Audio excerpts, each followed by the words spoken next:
You know how to book flights and hotels. All you're missing is a tool to plan the travel experiences you'll have once you arrive. That's why you need Viator. Book guided tours, excursions, and more in one place. There are over 300,000 travel experiences to choose from, so you can find something for everyone. And Viator offers free cancellation and 24/7 customer support for worry-free travel. Download the Viator app now and use code Viator10 for 10% off your first booking in the app. Find travel experiences for you. Do more with Viator.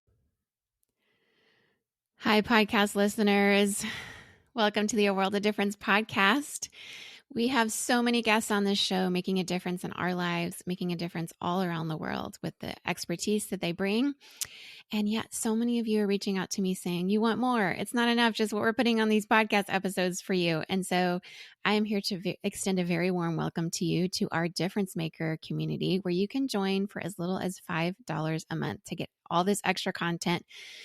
Out the gate, you're going to get 30 plus minisodes of exclusive content not available for the regular podcast listeners, and an exclusive minisode every month.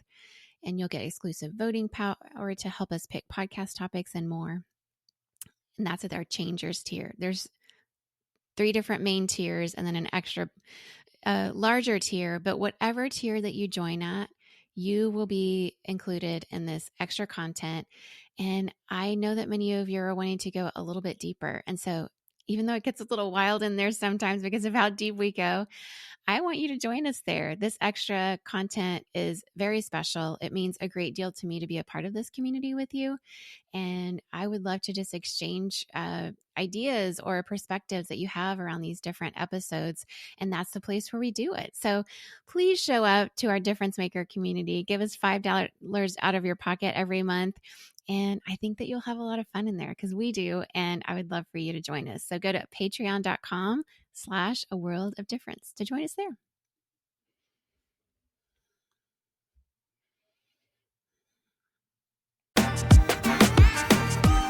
Welcome to the A World of Difference podcast.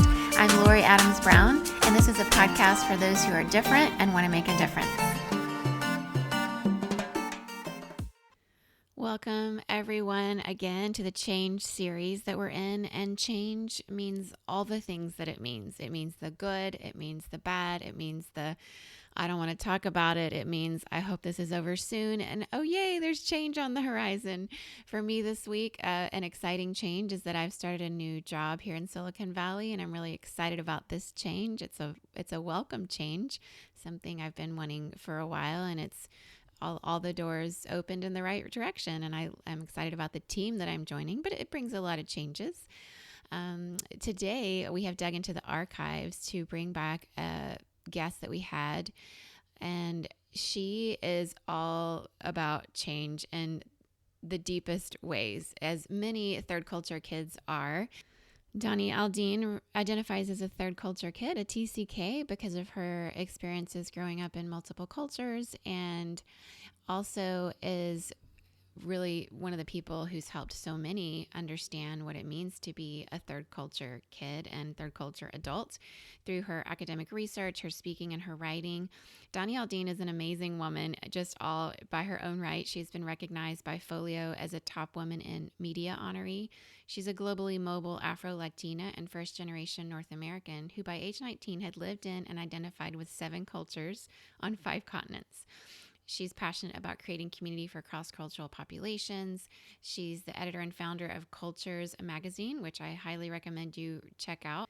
She has consulted with Warner Brothers, done marketing for global corporations, presented around the globe as keynote at conferences, universities, and in the media, and developed a university curricula for global cultural identity, and founded Cultures Global Multicultural Lifestyle Network. And it's kind of incredible when you see the amount of change she has brought and the amount of difference she's making in the world and the amount of just difference that is embodied within her. So in this Black History Month, I know there's a lot of nuance around Black history and a lot of conversations in the DEI space where you'll see posters in your office or workplace probably of Dr. King.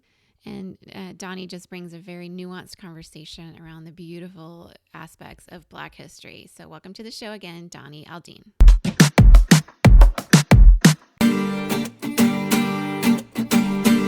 Hello, Doni. Welcome welcome to the A World of Difference podcast.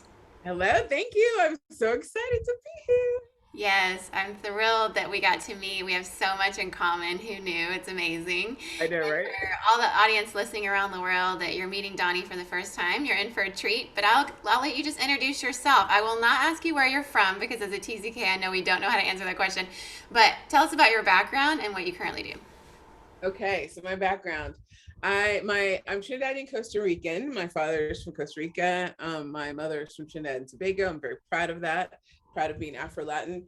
And I was born in New York City, and at 2 weeks old, I started my international travels. So I moved to Trinidad. It was my first accent, first of many. And sometimes they all come out at once. I'm sure you know what that's all about.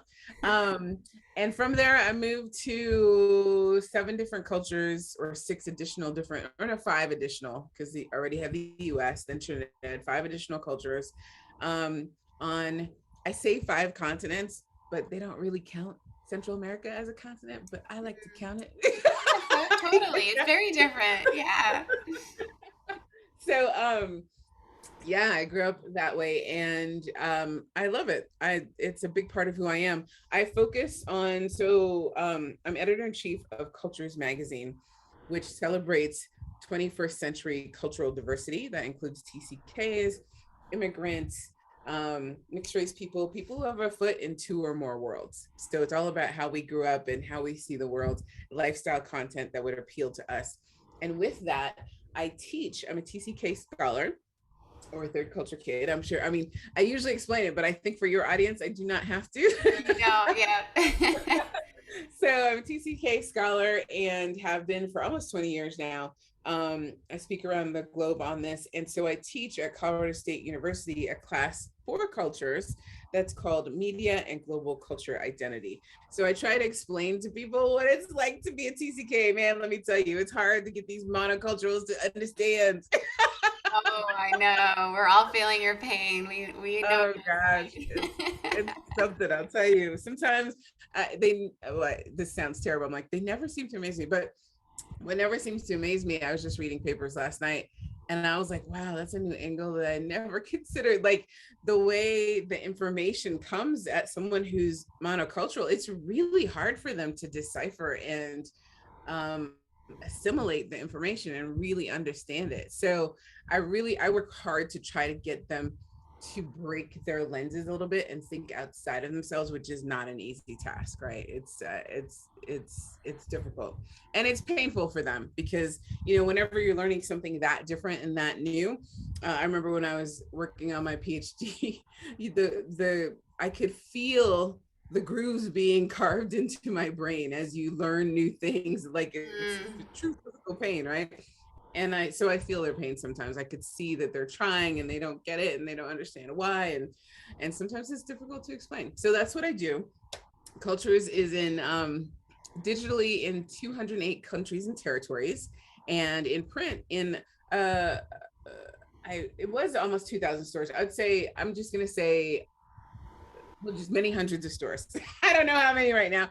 And so we might be switching to an online membership model, which I'm really excited about, because then we can reach more of our audience rather than just educate the populace. So that's what I do. So cool. I love it. You're living the TCK dream in a lot of ways. All right. I know. Like, you just fully and professionally have every reason to talk about it. And you're describing how it's hard sometimes to help monoculturals understand. And I think every TCK listening has had a moment, and probably multiple moments, of that. And so to hear you as a TCK scholar talk about it in that way, it's really, really helpful. I know for me, but maybe you could help us have a few more tools, because I know there are probably people listening. Maybe it's their parents that are monocultural that they're trying to address, or their grandparents, or just colleagues at work, or maybe they're, working in a nonprofit space, and they're trying to help people see what they just naturally see. And when you naturally do something, it can be very hard to explain how to do it, because it's just like the air you breathe. So maybe what are some tools that you found helpful in that way? Oh, man, that is a big question. There's so many things, and it's interesting. It's harder, I think, when it's someone close to us that doesn't really understand. Mm. I'll share a quick anecdote with you. Quick story. My mom, both of my parents actually are different dimensions of TCKness. So I focus on dimensionality. Okay. It's something that I realized about being a TCK because everyone's TCKness is very different, Yep. right? But when I looked at my family, and you have three TCK children, when you look at your family, and especially if they were each born in a different place, it is amazing to see the differences in who each person is, right? So I know for me, when I first started cultures, we had a barbecue, and we invited all these cross-cultural people, different dimensions of cross-culturality, like someone who was a TCA or a third culture adult, someone who's an immigrant, someone who is an educational TCK. All different people came together. Let me tell you, we all had a blast. Of course. It was supposed to be right. It was fantastic. That was 8 years ago. I still remember.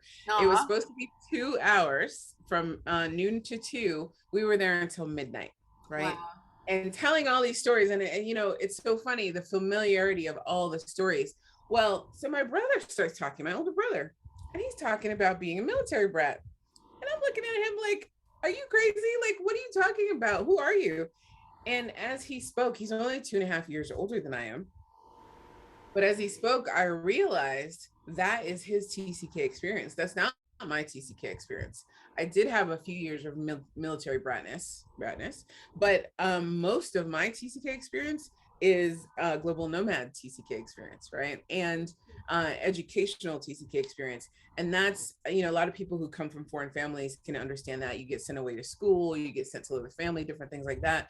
So even though we grew up a lot together, we also grew up a lot apart, right? And at that moment, I realized how different he was. Flash forward a few years, then I'm looking at both of my parents, and out of the blue, I realized they're both TCKs, right? Different dimensions. And just like my brother has a different dimension to me, and I have twin younger brothers, they have a completely different dimension. They're almost completely American because Wow. their dimensionality is so small. But it really informed to me how we communicate as a family and how we understand things or don't understand things or don't understand each other, right? I knew that my little brothers really couldn't relate to my mom in the way that my older brother and I could, but this really gave more information. So what kind of tool does that give you? Wow. I think the biggest tool in our tool bag is something that we're good at, but we need to focus on more so that we could use it to our advantage. And that would be empathy. Okay. Mm. So being very open. One thing I find, and I found this to myself, and I have to work on it every day. I had to change it for myself, is we are so multicultural, right? We do all the things, we've been all the places, we think we got it, right? But there's so much to learn. The world is so vast. There's so many cultures. And even when you look at TCKness, there's so many mixtures and layers. So no, we don't get it, right? We get it better than most people, but no one gets it 100%, right? Mm. We're Yeah. really good at it. And to be excellent at it, we have to remember that nobody gets it. So to have that empathy and always keep your mind open and not think you know it, that is one of the best tools that you can have. And then use that to try to relate to the person who's monocultural that doesn't get what you're saying. Right? Wow. Yeah. That is so good. That's so true. And I know everybody listening that's a TCK can resonate with this because it is a bit of the superpower that you get. Mm-hmm. It's just you have had to learn how to observe and learn a culture by watching what people do, really getting into their ways of talking, not just the language, but the intonations, and not just what the words mean, but how they use them, and what that, how you would phrase that kind of thing. Like there's so much observation required to to fit in or assimilate or whatever it is you're trying to do as a TCK. And it's just these skills we pick up along the way. But you're right. I mean, at the end of the day, everybody is so unique, and we all instinctively know this, and we use those superpowers to try to do that. Wow, my husband and I, we have a lot of Afghan refugees arriving here in Northern California, and we just went early on when some of them are arriving, and just they were in a hotel, and we were doing these needs assessments, and it was like, I don't know anything about Afghan culture. I mean, I've lived in Asian, South America, and I've picked up a few languages here and there, but I don't know other than what I've read in the news and people I've talked to that have lived in Afghanistan. But we just sat there and have an Afghan friend that we had made who could speak English. He used to be a translator for the U.S. military, and he was kind of the liaison with this family with us. And they just put out a bunch of pistachios on these cute little trays, and then the 13-year-old daughter started pouring us tea, and we're like, do we wait for 3 times them to offer it and then drink it, or do we drink it right away? So we're just kind of watching him, what does he do, right? And we were paying attention to all the cues and just following what he did. And then they offered us a second round of tea first, and we're like, okay, sure. And they poured tea in our cups, and then he put his hand over his teacup and was like, no, thank you. And we were like, uh-oh, maybe we were supposed to do that. And he goes, this is our culture. We refuse the second cup. And we're like, okay, well, remember that next time. I know. He's like, it's not a huge thing, but he's, it's just one of those yeah, we'll do that next time. But we just, we learn through doing. That's kind of how we learn. Yeah. I love that example. Here is why. I preach this all the time. And I say it in a not very eloquent way, but I like to say it like this. I'm like, you have to have the courage to put your foot in it. Yeah. Right? When I talk to people about diversity, so in the United States, diversity really means race or racial diversity. And well, it's more to it than that, but you know what I mean? When people talk about multiculturalism, they're really talking about racial diversity. And so when people ask, how do I learn? What do I do differently? And I'm like, you have to have the courage to put your foot in it. And that's what that was, right? We don't know what we're doing, but you have to get out there and try to experience it. And you're going to make faux pas along the way. And then you just have to understand, accept some of them are bigger than others, right? You said, that's not a big deal. So that was a little one, but I've done some big ones, right? Okay, sorry. Right. And then, with humility, accept what's happened, absorb it, learn from it, and move forward, right? I feel like that is the problem with multicultural education in the United States. People are so obsessed with trying to say the right thing and do the right thing that they're not willing to put themselves out there. But you have to be vulnerable. You have to put yourself out there and have courage, and then develop that empathy in order to learn. And so the pain of the learning, just like I said, the grooves in your brain when you're learning something new, there's also physical pain when I did that wrong. I didn't really mean to hurt that person's feelings or whatever. That hurts. And you have to sit there and let it absorb so that you can grow from that and learn and do it differently next time. Yeah, I love that. That's good. I'm going to use that. You got to put yourself out there. You got to put your foot out there. That's really good. Because I think there is an element of courage that TCKs probably naturally develop, because it's just, we've seen it happen, our parents moved us to that country, and there was a level of courage within that. And I think for immigrant families and refugees, or whatever your story is, you kind of had that experience. It's so normal to have that kind of courage. You just see it all around you, so you just naturally do it. Do it. Yeah. And there's a time too, I think, that you have to decide to do it, because as you get older, you don't have to be that person anymore, right? Especially if you then live in monoculture situations, you don't have to be that person anymore. But I choose to continually every day put my foot out there. And it's scary. But it's how you grow. It's how you stay young. That's right. For sure. Elixir. Yes. Well, I mean, that's the thing that makes us human, right? We need connection. And I think that whether you speak the language with someone or not, you can find human connection even going cold turkey into a place that you have no skills, right? Just because if you have that courage and you understand human connection, then, that's what we're going for, and that's what draws us together. I know you've done a lot of writing and work around how to create community for cross-cultural populations.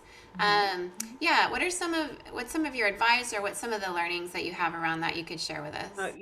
That is such a great question. And the reason, the audience can't see, but I have this huge smile on my face right now, because on LinkedIn just today, this weekend, I've been doing this work for a long time. I've been trying to push this ball up the hill for a long time. It's so funny because, interestingly enough, in the last 2 years, I've seen a huge shift in how many people know what TCK is, how many people are doing things like your podcast, how many people are out there. So that gives me hope, right? but I've been doing it for a long time. So this weekend was one of those days, though, that I was like, is anyone listening? Does this make any difference? Right. And someone on LinkedIn, a TCK that didn't know he was a TCK until I met him on Clubhouse.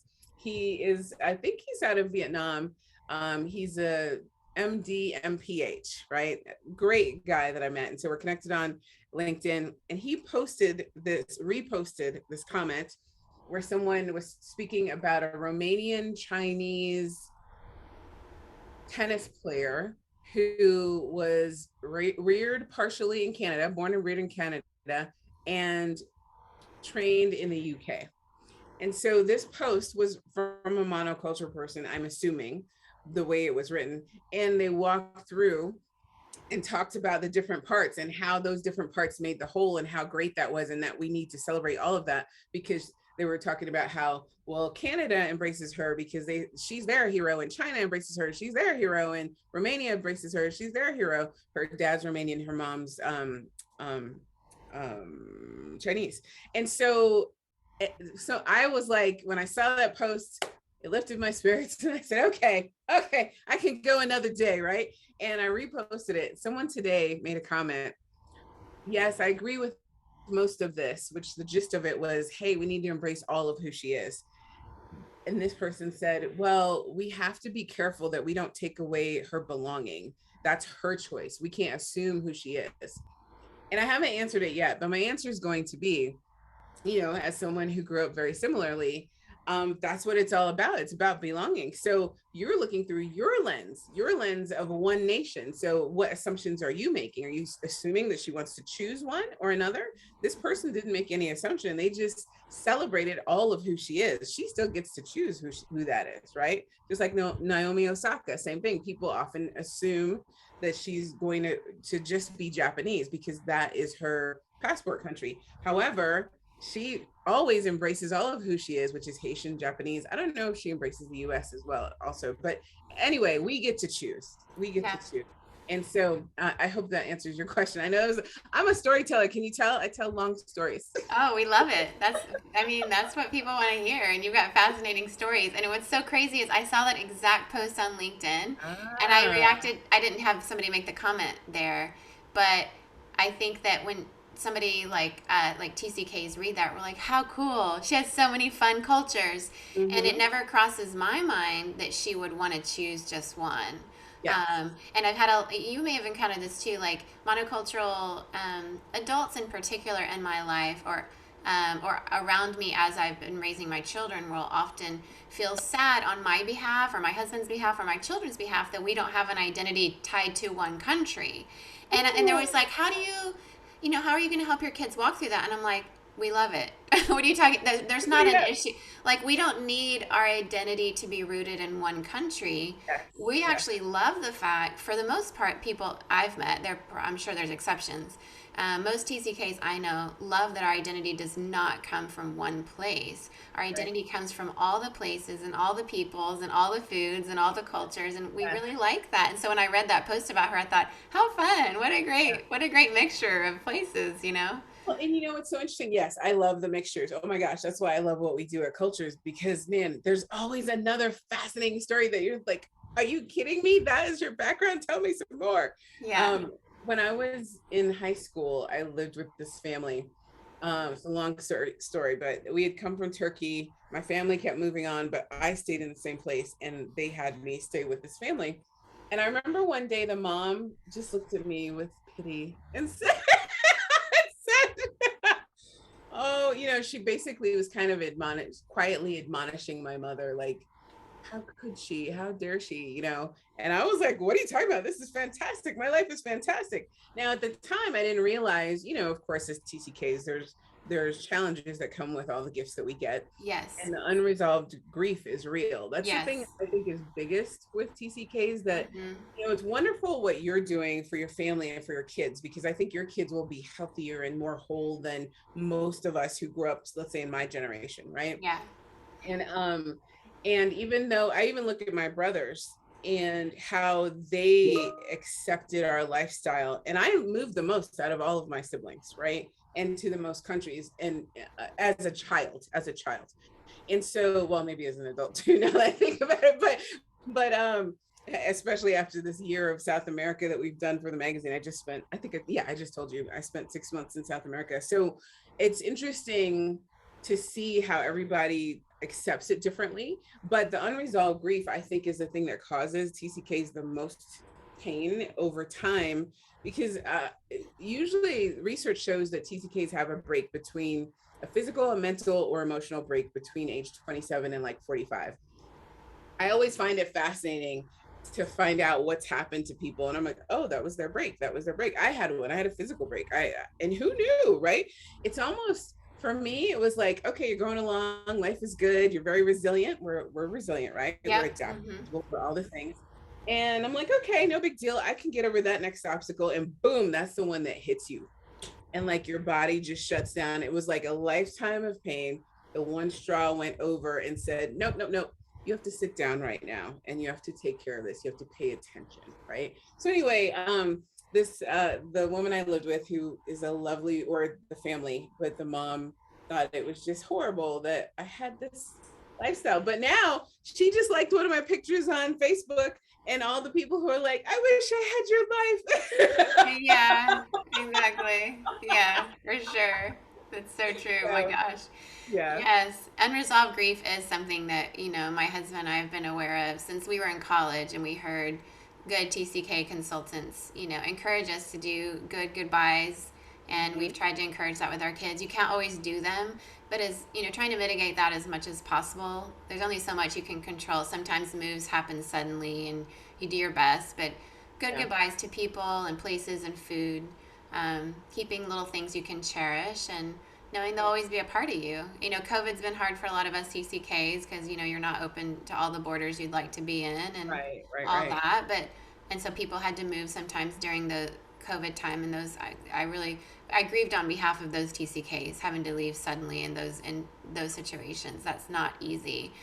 No, I also feel like TCKs have a lot of tools. Like when COVID first started, of course, we didn't know it was going to go on this long, right? But Right. when it first started, I was like, hey, we have the tools to deal with it. I was watching all my monocultural friends like suffering because the sudden change was so difficult, right? Right. So Yeah. many Ks, unfortunately or unfortunately, are so used to that we were able to adapt quickly. Many of us, I'm not going to say everyone, but Right. No, for sure. Yeah. I mean, and especially any TCK who's lived in multiple crises in different countries around the world, which, not everybody has that experience, but a lot do.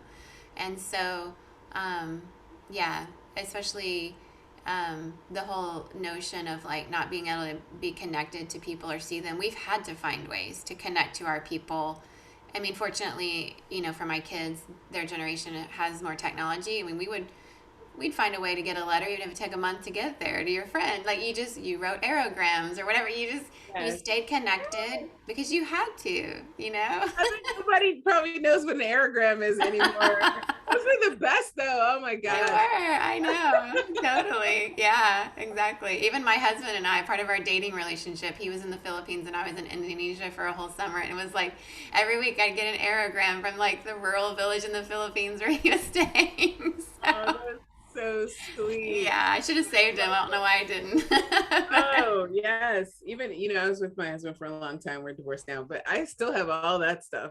Yeah, you do. I was thinking the other day, what am I going to do with this? Because the man has a new family, but Yeah. it's so sweet, Part of your history. Yeah, it's part of your story for sure. Well, thank you for that. That just helped me. Yeah, take us back to our aerograms. So I know that in the work that you do a bit around like some of the multicultural media and that sort of thing. And so I was actually we had a couple friends over last night, a couple students at Stanford. One's a Singaporean friend of ours, and others a Malaysian. We were talking about the most recent Marvel movie, and also how like so many of the cast from that movie were actually from Crazy Rich Asians, too.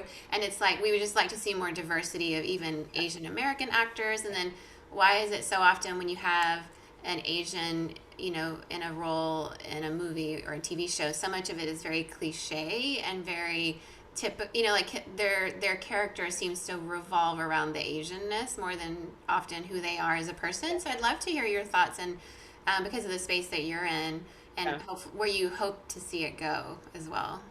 As a media scholar as well, that's part of how media is developed. If you notice, so I have plenty of Asian friends, right? I always have, since I can remember. And we would have these discussions. I'm specifically, because I talk with my new friends as well, but I'm specifically talking about when I was younger, like in junior high or high school. And my friends would be like, how come, well, there would be a Black person, I'm phenotypically African appearing, and so people would they would say to me, how come there's always a Black person, there's never an Asian person? Right? And so then when I went to college and studied media, who knew that's like part of the formula? Right? It's if you remember back, I don't know if you're old enough, but if you can remember back to when the WB in the United States, that TV network formed, and also Fox, I can go out on a limb and say, I bet you the first shows they had were more African-American leaning, right? Because that's kind of the formula. You start with these, and then as they get popular, you expand out to these bigger, to the more majority group, and then you turn into this big network, right? I think the same thing is happening culturally with other ethnicities, right? So it started with, in the United States, African Americans. And I distinguish that between Black or African Americans. I consider myself Black because I'm Afro Latin Caribbean. So when people call me African American, I'm like, wait, no, I'm not. And then they go, huh? Right, what? I'm like, no.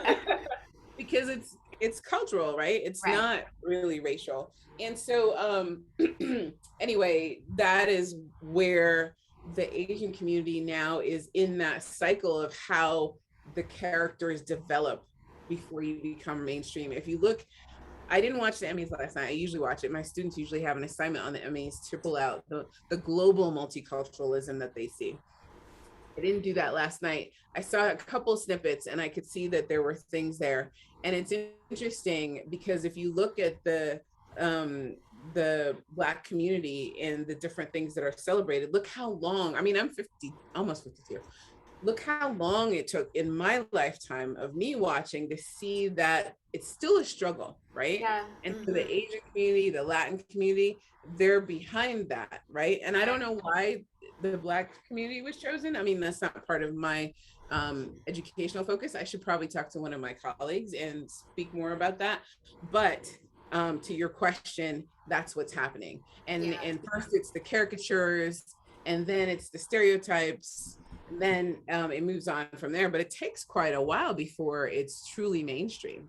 I was in South America when the new Marvel movie came out. First of all, I don't know about everybody else, but as a TCK, I'm a Marvel freak. We're all fans. Right. I'm a superhero freak. So I like DC also, but Marvel is my place, right? So I connect to the characters very much because of, they have these superpowers, which we have. Yeah.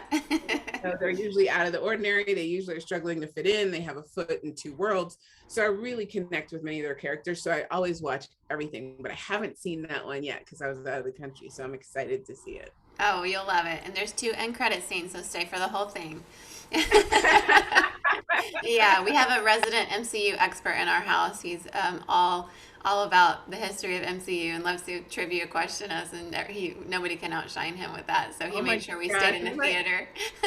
We might have to have him do something on Cultures TV, because I've always wanted someone who could, I mean, I could do it, but I can't do everything. Like I have enough amazing, but I've always wanted somebody who could talk through all the Marvel stuff to show like the connectivity with the TCK community. So anyway. Oh yeah, that'd be fun. I'll try to get him to write a paper or something and send it to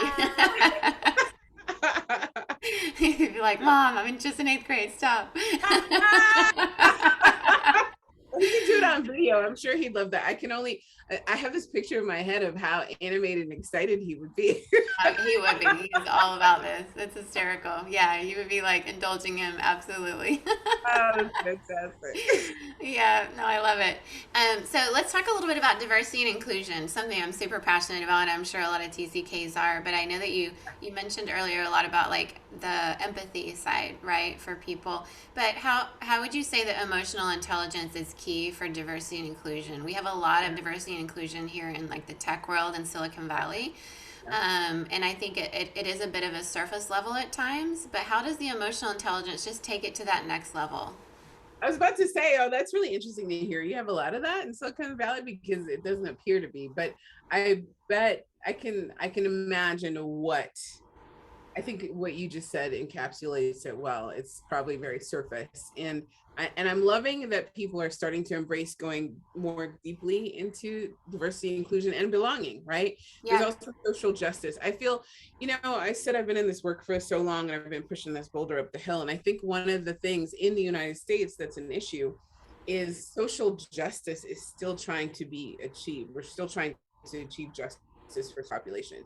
Yeah. And because of that, that is the focus, right? And so when you come in talking about, what I call 21st century cultural diversity, it feels like a luxury to those people. And of course, again, remember they're looking through their monocultural lens. So even Right. someone who's grown up in a disadvantaged, let's say economically disadvantaged area or home, they have certain privileges from my estimation that a TCK or someone who is has a foot in two or more worlds does not have, right? Yeah. And so the first time, I didn't know that whenever I talked about this, people they immediately would think, oh, well, how lucky you were, you got to travel to all these places.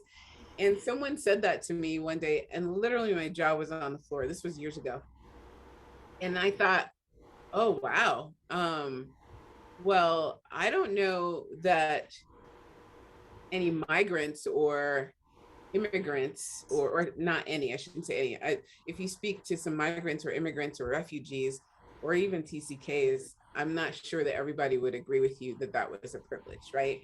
Yeah. I think it's a privilege, but the point is, when they say privilege, what they mean is they're looking at the vacation end of it, right? Like, so Right. they have their own homogeneous life, living on the same street with, let's say, their grandparents, maybe their family, their friends that they've never left. They went to high school prom, whatever the thing is in their culture, right? Hmm. They're taking that lens and then they're attributing what you do to that lens. So all they see is the travel, and you got to do all these things, but they're not thinking what it means to have lost all of these things, right? Right. And so whether there was some luxury with that or not, with, again, migrants, refugees, etc., immigrants, even missionaries, a lot of people, it's not necessarily that luxurious life. So now I've forgotten the question.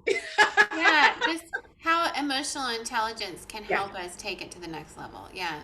So we do a training when you come on to Cultures magazine, and in my class as well. We do a training, DNI for EQ for DNI, emotional intelligence for diversity and inclusion. So people are so focused on the justice, and very, very well, so much needed to do that, Yeah. that the belonging part it seems more like a luxury in some Mm. cases, which I think is what people who are in between need. It's that belonging piece in addition to justice. I mean, because when you look at me, yes, social justice is important to me too, right? Of I'm course. interested in that, but often we are the marginalized of the marginalized. So if I'm already part of a marginalized community in the United States, then my identity that I'm trying to find the word, my identity that I identify the most with, I was trying to find a different word, that I identify the most with, is my TCK-ness, right? Mm. And so you're basically telling me that's not worth anything because justice is your focus. I'm part Wow. of the justice too, so I want to see that happen. I want to work toward that, but we also need the belonging. And so that's where EQ comes into play, right? That emotional intelligence helps us be more innovative, helps us be more creative, helps us be more empathetic, helps us take more risks and be more courageous. So emotional intelligence is so important, and doing that introspection. So what we talked about before, when we stay open-minded all the time, where we really don't sit back and go, oh yeah, I'm the expert. I lived in all these countries. I did all these things. I know how to do that. Well, you might be an expert in those areas. Right. And you have the additional, we all as TCKs have the traits that come from that, the adaptability, the flexibility, the I want to take just a second to extend a very warm welcome to each of you listening all around the world to join us in our Patreon community. That's where we go a little bit deeper in these episodes, where I drop exclusive episodes with extra content from our interviews. If you stay with us for a certain amount of time, you'll get some merch like stickers, totes, and fun stuff like that. And it's just a place for each of us who want to join into this community and go a little bit deeper. So if that's something you're interested in and you'd like to join us there for a deeper conversation, please check us out at patreon.com/a world of difference. Now back to the episode. open-mindedness to a certain degree. But when the George Floyd case came about and all the social justice and the social unrest, and even with the Asian hate in the last 18 months, all the things we've had, I had to wait to see the TCK community step up. And I really was like, oh, I'm waiting for y'all, because this is something I saw in my class. It wasn't until my class that I realized that often majority culture TCKs, in whatever culture it is, do not see the social justice needs of their peers, right? Because they see themselves as equal. It's like, oh, this is my friend, we're cool. But there's still injustice in the world. So you have to recognize that your friend is still going through that when they're not with you. Yeah. And sometimes the friend doesn't realize until they get older and it hits them, because they've been living in this panacea bubble with friends like you and we're all the same. I was in that case, right? And in my case, I always called it my superpower, because I would see racism and it would just roll off my shoulder, right? I could recognize it, but not have it internalized. And over time that changes, right? For some people. So I think as majority TCKs in whatever culture, we have to remember what our minoritized TCKs might be going through and really give that fight for social justice. So that's the EQ in DNI. So good.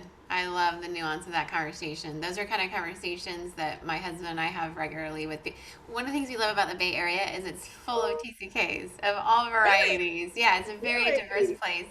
And like I was at a wedding last Saturday, and one of the friends that I know that was at the wedding, she is ethnically, Korean, but grew up in China and doesn't speak Korean, because during the Korean War, there were a lot of Koreans that moved into a particular part of China, and they have all the Korean food, Korean culture. It's like a little Korea, but she just didn't speak the language. And so, and then now she lives in the States, and people don't often know what to do with that, because it's like, whoa, that's like too complicated. You know what I mean? And so, that's not even very complicated. It's not even very complicated. But then there's like, she like might experience Asian hate, every now and then she married like a white guy who's from America and very monocultural. And so, there's just so much nuance there, and yeah, anyway, it's just fascinating to have those conversations, because like you said, not every TCK has the same experience. And then sometimes majority TCKs who move to their passport country and live there as adults can often also miss things. And so, yeah, I love how some of the conversations around George Floyd, which my husband and I went right away for protests for, even though we're look like straight up white people. Like, we really care about those issues. Yeah. My husband has a Stop Asian Hate t-shirt he just wore yesterday. Like, we're very vocal about these things. But I think it's because we have used our empathy superpower to learn and listen and just recognize my experience isn't your experience, but I want to be helpful in whatever way I can. That's such a good point, because I remember, so in Clubhouse, I was on a lot of panels for Asian hate. And I remember one person said, who's going to stand up for us? And I was like, dude, I'll stand up for you all day, every day. And it was interesting, because he was really shocked to hear somebody be so adamant about that, right? And like, I'm in your corner. And for me, how awesome, because it never occurred to me. So you were talking about you're a white person in this space, but that helps elevate the whole conversation. And that's what was happening when I was talking to him as well, because everyone can be an ally, everyone can elevate, and together we all make a difference. I love it. It's so true. Yeah, and I mean that there is this lie out there that you make a difference by yourself. We are not at all about that on the World of Difference podcast. So, which is why I love getting different perspectives. Like nobody has a corner on wisdom or how to do something. Like we can never stop hearing enough perspectives and learning and finding new ways. It helps our imagination and our creativity. And so, we have these stories and history so often where it's this one dude that did this thing, but it's never just the one dude, there's always a group of people, sometimes Yes. his mother, his wife, his sister, like people, his teachers, like we're all a product of the village that has helped us be who we are to give us the ideas. And then even as we're executing the plan, there's always a team, right? And so on the World of Difference podcast, I think one of our highest values is just getting as many perspectives as possible, because if we're trying to solve some of the world's biggest problems, we're just not going to know how to do that by ourselves very easily. So Yes, yes, yes. Well, yeah. well, research shows it's so you always need that visionary, that first person, Yep. but it's the second person that creates momentum, right? When Mm, the second person joins in with the first, then everybody else can say, okay, well, shoot, there's more than one person doing this, right? And then all of a sudden, everyone starts. So the first person needs the most courage to be out there by themselves and not care that anybody else joins. The second person needs the courage to know, okay, I'm going to stand up with you, even if no one else comes. And then all of a sudden, the group starts to come, right? And then here comes all of the perspectives. So, yeah, it's never just one person. You always need another person to move a movement forward. it's so true. It's so true. I know one of the things that I read that you had kind of addressed is fluid cultural identities, which you talked a little bit about here. But I'd love to deal a little bit more with some of the media part of your work, and like through media and marketing, sometimes there's this emphasis on what you've talked about as hidden as well as visual diversity. Yeah. Explain more about what you mean by that. So, of course, visual diversity is what phenotypically someone looks at you and they make an assumption on who you are and where you come from, right? So even if someone, and especially with me, my accent, right? My Yeah. accent today, because when I'm in someplace else, my accent will be different, right? Yeah. So they look at you and they go, "Oh, you're African American," and they make all these assumptions before moving forward. And then in my case, it usually ends up being cognitive dissonance because after they speak with me for a few minutes or they get to know me, now they're confused. It's like, well, you're just weird. You're not, because they already have all these assumptions in their head, right? Yeah. And so I don't look like those assumptions. So now the definition is weird. Yeah. You're strange. I just thought you were different, right? Yeah, I'll take different. I'll take weird or strange too, but whatever. Yeah. Right. And so cultural fluidity is being able to go, it's a spectrum, just like anything else, being able to go back and forth in different cultures very easily. It's, as you said, it's part of our DNA. It's just something that we do, right? So the visual diversity is what we see. The Mm. hidden diversity is who we are beneath the surface that may not be seen and adds to the conversation, right? And Yeah. so being a TCK is part of that hidden diversity. It's awesome. That's so well explained. Yeah, I'm sure like in your classes that you teach, you kind of, deal with some of the nuance of that. But what are just some of the key parts of your, because I know you have a university curriculum for global culture identity. What are some Yeah. of the key parts that really have resonated with you or your students? Well, like I said, it's hard for some of them to, Yeah. to really absorb it. So I typically have 4 types of students every semester. So we get the majority culture US male, and then the majority culture US female. So read white person, Yeah. which actually I'm not sure that counts anymore based on the latest census, right? That's true. The So, younger generation. Yeah. yep. So and then I usually have some TCKs in class. When I first started the class 8 years ago, we had about 20% TCKs. I remember I was so excited that I had that many. And over the years, I typically on average have about 80% TCKs in my class. Wow. Most of them don't know their TCKs until they get into the class. So of course, that's why the class interested them, because the topic just sounds interesting, right? And they get in there and they're like, oh my gosh. And so many of them find out their TCKs in that class. So I have the two majority cultures, and then I have a TCK segment, and then we have a disadvantaged population or a minoritized population from the US. Okay, these are usually the four segments of people that I have. Of those four segments, tell me who you think. Okay, so I'll tell you more of the concepts, which was part of your question. The concepts really are about what is global culture, what is global culture identity, and then we break down the definitions of TCK, ATCK, TCA, cross-cultural, all the acronyms start to spin in your head when this is not part of who you are. We talk about educational TCKs, we talk about the dimensions, military brats, missionary kids, the nuances of each type of TCK and how that makes them different and how you understand each of them. Those are all parts of the dimensions. And then we talk about ethnic and racial diversity as part of that as well. Okay.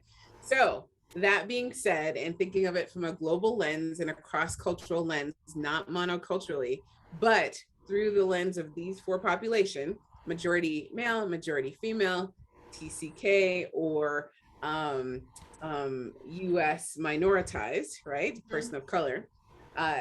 So now, which one do you think would understand those concepts of the class the best? I assume the TCK, but maybe I'm wrong. Okay. And then who do you think would be second best? The last one. The minoritized. Yeah. You are the first person to get that. Oh, yay! Now I'm going to ask you a question. Why do you think the minoritized would be the last to understand? Or did you say, wait, I said the next one. Yeah. Okay. I did it backwards. Sorry. Okay, so I got it wrong. I'm sorry. That's okay. You know what? It was a good moment. So let me tell you why. And this is why it kind of answers your questions, because again, it goes back to how we think and we see the world through our lens, right? So that's why I say even with TCKs, we think we're so multicultural, and we are. Yeah. That doesn't make us the expert in everything, right? So the person who typically understands the concepts the best is the white male who comes into my class. Wow. I know, right? And really, it's because most of them come in like, I have no clue what this is. I don't know what I'm doing. I don't know what you're talking about.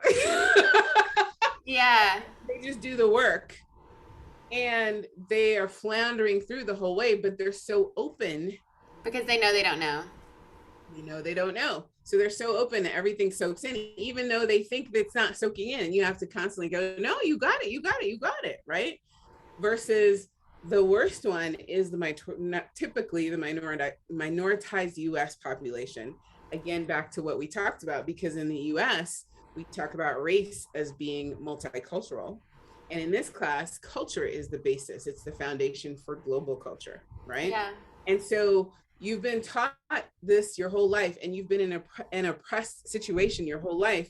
Now here comes someone trying to teach you something different, trying to open your eyes to a different way of being, that your oppression isn't everything of who you are. And so it's difficult for them to open up and understand that there's people in the world who think this way, right? Yeah. So that's why typically, and especially, if I get ethnic studies students, man, those, woo! And I tell them ahead of time, if you have a minor or major in ethnic studies, or you've taken some ethnic studies classes, don't think that you're going to skate through this class, because this is completely different. Yeah. Now, I do love that they've taken those classes, because like I said, for TCKs, I think that TCKs need that nuance. We think because we embrace everyone and all our friends are multicultural and we grew up this way and life is great. But we have to remember there is oppression and there's not social justice for everyone. So Right. we have to be champions, like you and your husband are champions for those things, and work to understand those things so that your friend that you love, that you really get them. I can't tell you how many of my friends that I'm like, okay, I'm just gonna let it go because I know they mean well. I know they love me, but you're completely clueless and you just don't get it right now. Yeah. Right? And the ones who, when someone gives you the gift of taking the time and making the effort to educate you on something that you don't know, especially in that social justice or in that racial lens, the best gift you could give back is to listen. And it's a gift to yourself as well, because so many people, they immediately jump to defense. I'm not like that. I didn't do that. Or immediately jump to apology. Oh, I'm sorry. I'm sorry. I didn't mean to do that. But don't jump so fast. I know it's painful, but the pain is in the learning, and the learning is in the quiet moment, right? That Mm. someone gave you the gift, you let it hit and it stung. Oh gosh, that stung. That didn't feel so great. Did I do that? But when you let it just soak in over time, it'll sting for a few times, right? Yeah. Hopefully you learn the lesson for the next time, but you might still do it and it'll sting again.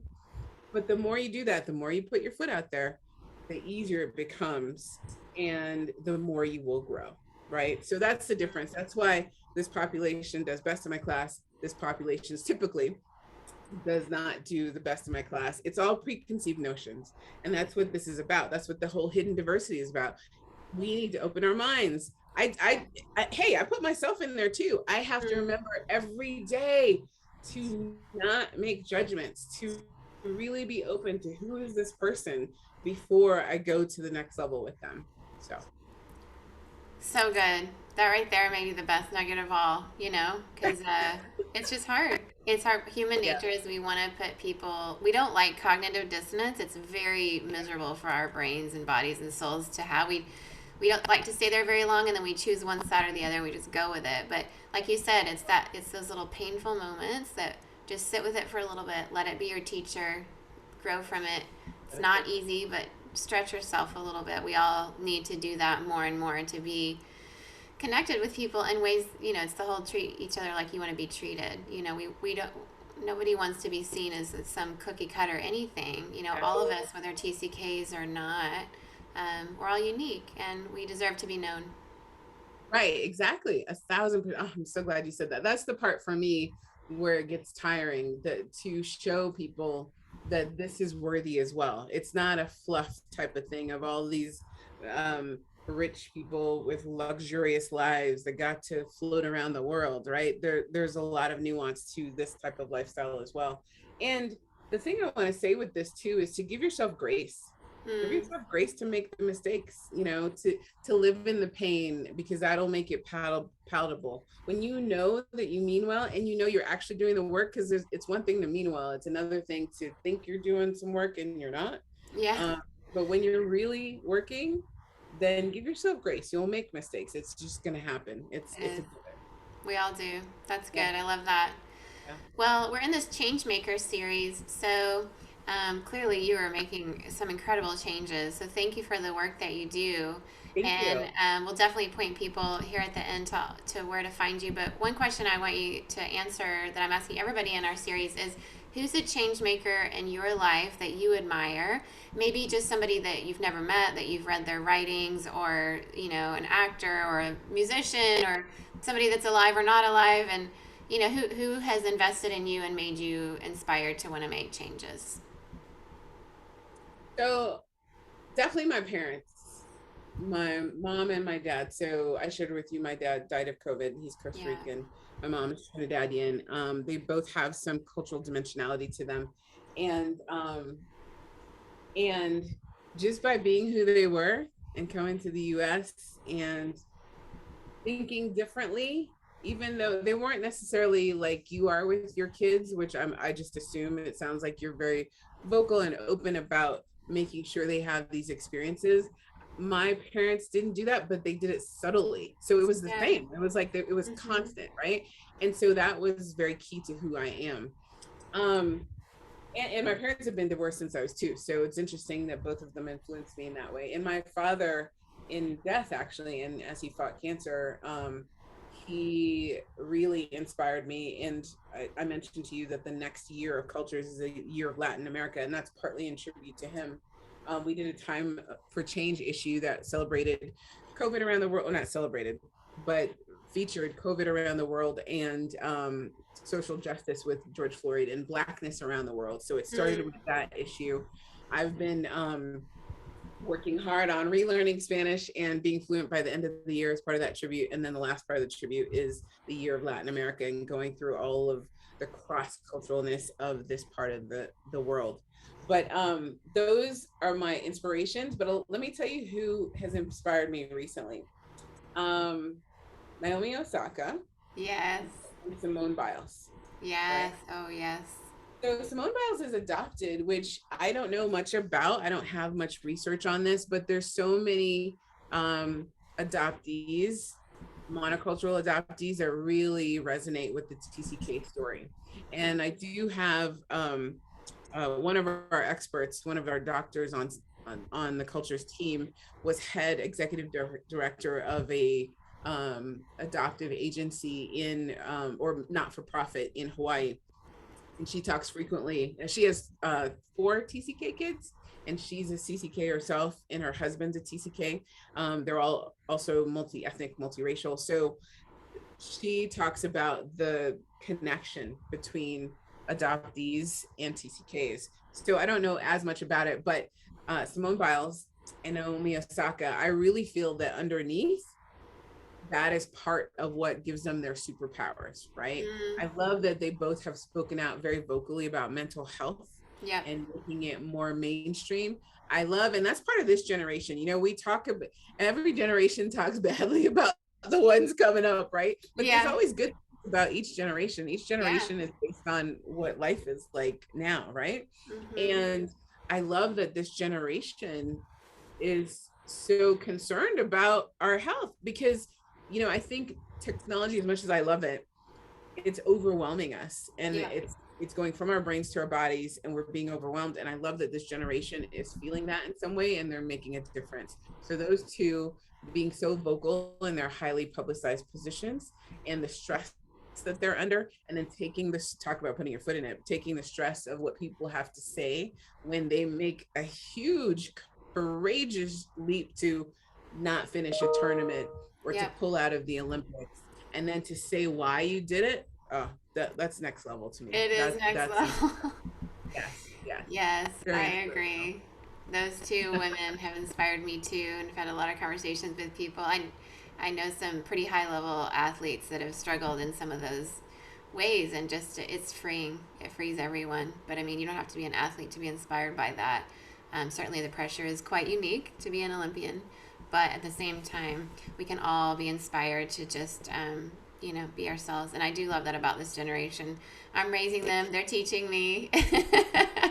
It's hard on them, it's hard on all of us to walk through this, crazy pandemic with all the other crises thrown in.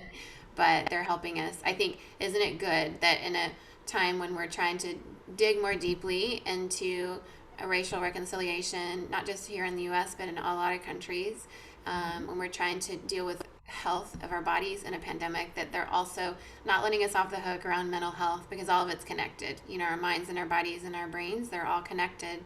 And so I love that about this generation. They're ambitious, they're helping us. So it's good. And you're teaching them. So thanks for teaching them.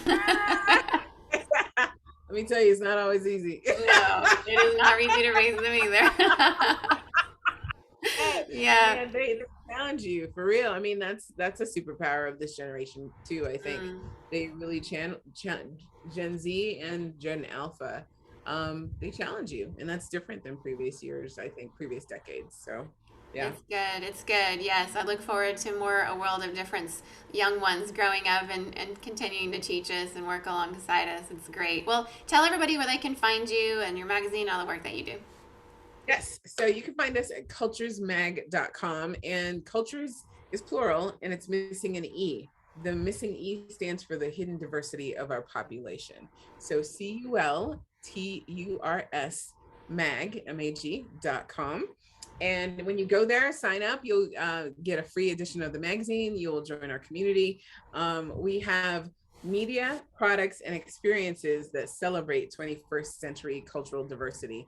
So you'll find more people who are like you, which, by the way, I want to put a shout out to all of your people. Definitely, there's a form if you go to About Us under the Work With Us page, if you want to be featured, if you want us to tell your story, I would love to tell the stories of your people. Actually, I'd love to tell your family stories too. Aw, thanks. Yeah, I mean, it all, as you can see, it all fascinates me. I love it all. We love to publicize it. We love to show other TCKs and other cross-cultural people that they're not alone, right? It's all about a sense of belonging, cultivating a sense of belonging, having that human connection, and knowing that you don't have to do this alone. So thank you for this. And I Ah, really appreciate our time. thank you. It's been such a pleasure. And I hope everybody listening goes to that page. If you are a TCK or you know TCK or anybody you think should be featured there, please do that. We want to hear more stories. That sounds like fun. Well, Yeah, thank for you. sure. And thank you for the work that you do. I hope it just continues to flourish and bless people everywhere. Thank you so much. I've enjoyed this. Me too. Bye, Donnie. Bye. Well, I hope you enjoyed that conversation with all the cultural nuance around what it means to be Doni Aldine and the work that she does. And as we understand cultures and peoples around the world and the mixtures and the uniqueness of all of it, it's such a beautiful diversity. And it really makes a difference in our lives when we understand the many dimensions that are within so many humans on this planet that make it such a beautiful place to be and live and work and be making a difference together. And this change series that we're in, we're going to have some pretty exciting guests coming up. I met a couple of different podcast hosts at PodFest in Orlando when I was there recently. And so we're going to have a few of them on this show. We're going to have Dr. Karen Reeder of Westmont College here in Santa Barbara, California, going to be talking about her new book around the Samaritan woman.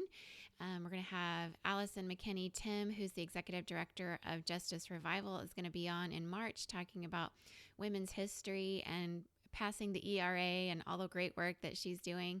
We're going to have Kristen McAllister come in and talk to us about what it means to be a good podcast guest. So if you've ever wanted to be a guest on a podcast, she has a business around helping people learn that, and she's an incredible person. We're going to have Dr. Nijay Gupta talk about his book that's being released called Tell Her Story. It's about women, how they ministered in the early church. I've had an early copy of the book and have read it. It's outstanding. So I look forward to having him on as his book is releasing. And we're going to also have Melissa Hughes. Many of you may follow her on TikTok or have seen her on the Kelly Clarkson Show. I met her at podcast, and she's going to talk about social media and the work that she does around positive aspects of social media and how to grow your business on social media, and also her experience of living in Wales as a church planter and working through some health issues, and just how that experience was a lot of change. And so in this change series, we're going to be talking about all sorts of changes, how to change our minds, how to deal with wanted and unwanted change, expected and unexpected change, and how to have some handles to walk through change from people who have walked through it themselves. And I really am excited about the guests we're going to be having on the show. Oh, also, we're going to have Angela Prophet, who I went to her session at PodFest, and she's the founder and CEO of GSD and also a productivity expert. So if you're dealing with a lot of change and you're needing to be productive in the midst of it all, she's certainly going to be helpful as somebody who travels the world and has fun, interactive sessions with people on how to be more productive, and has built a great business all on her own, and how some COVID pandemic issues around her own life caused her own body to change in certain ways, and how she overcame that herself personally, and the changes she was able to see through implementing exercise. And I'm definitely expecting her to talk about her walking desk and how she does exercise while she works, and how that's helped her be healthier and get in her steps every day as she's a productive and very busy, successful woman herself. Well, anyway, lots of guests coming up. I'm excited about this change series, and I would love to have any of you, if this show has impacted you or if any of our shows have impacted you, to reach out. You can always find me on Twitter at LoriADBR. I'm also, all my information is in the show notes. So if you want to interact around this podcast or any of the others, I'd love to know how it's landing with you and how it's sitting with you. If anything in this podcast episode changed your mind, I definitely would love to hear about that in this change series. That's one of the things we're unpacking a bit. But also, if there's anybody in your life that you felt like this episode would really be helpful to them, I would love to know if you've shared it with them. And if someone has shared it with you, let us know. Shout them out too. It also just really means a great deal to me and all of us here at the show when you share any of these episodes, because it really is a way that we can make a difference by saying, hey, let's talk about this episode. It brought up some things for me. It helped me see things in a new way and a new perspective. And we love to start deep discussions out there. And we'd love to hear about how that's going for you. So always reach out to me on Twitter at LoriADBR. Love to have a conversation with you there. And in the meantime, thank you for all that you're doing all around the world, for being the beautiful, different people that you are, and for making a difference wherever you are. We'll talk again next week. Bye, everyone. As we're finishing this episode, if you're thinking, I really wish I could learn more or go a little bit deeper, well, that's what our Difference Maker community is for. I would love to welcome you in to join the rest of us there. Once again, it's only $5 a month to join, the price of a latte at your local coffee shop. You can join at our Changers tier. Difference Makers is a community that really means so much to me. It's very special because each time I have a guest on the show, I record something outside of what we give to just the regular podcast audience, where we go a little bit deeper, and then I post those video episodes in this community and we can discuss them. But also at the very beginning tier, which is our Changers tier of this community, you'll get exclusive voting power and help pick podcast topics that give us, more of what we want from your perspective. You'll have access to exclusive 30 plus mini-sodes that aren't out there for the general public. And you'll get every month an exclusive monthly bonus mini-sode.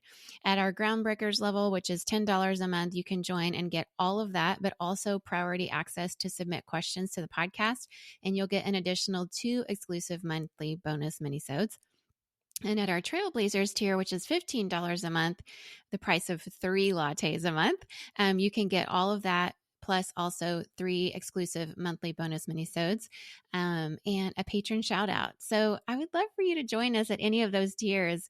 It'll help you come into this community, be in the midst of all of us, other difference makers, and we'd love to hear your perspective. I certainly would. It's a place to engage more with me and the audience around what you like, what you're resonating with, and once again, go deeper with each of our guests. So please join us in this membership community. I would love to hear your perspective and love to share this extra content with you. So show up at patreon.com/aworldofdifference.